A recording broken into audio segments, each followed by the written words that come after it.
Olympics ഗുസ്തിയിൽ നിന്ന് അയോഗ്യയാക്കിയ നടപടിക്കെതിരെ വിനേഷ് ഫോഗട്ടിന്റെ അപ്പീലിൽ വിധി ഇന്ന്. കായിക തർക്ക പരിഹാര കോടതി ഇന്ത്യൻ സമയം രാത്രി 9:30-ക്കുള്ളിൽ വിധി പറയും.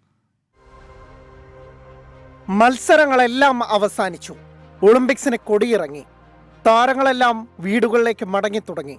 പക്ഷേ ഇന്ത്യൻ ജനത ഇപ്പോഴും പാരീസിലേക്ക് ഉറ്റുനോക്കുന്നു, കാതോർക്കുന്നു ഒരു ചരിത്ര വിധിക്കായി.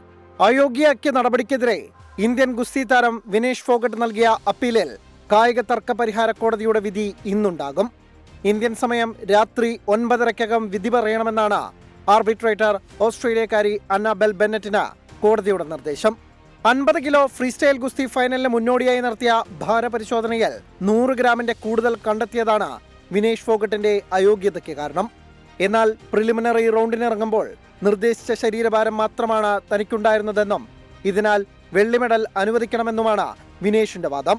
ഉത്തേജക മരുന്നടിയുടെ പേരിലല്ല അയോഗ്യതയെന്നും മാനുഷിക പരിഗണനയുണ്ടാകണമെന്നും വിനേഷിനു വേണ്ടി ഹാജരായ ഫ്രഞ്ച് അഭിഭാഷകനും IOA പ്രതിനിധീകരിച്ച മുതിർന്ന അഭിഭാഷകൻ ഹരീഷ് സാൽവേയും വാദിച്ചു.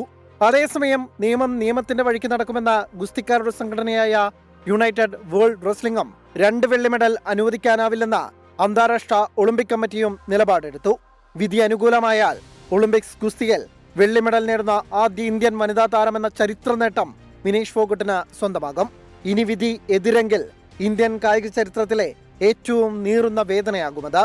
Sports desk 24.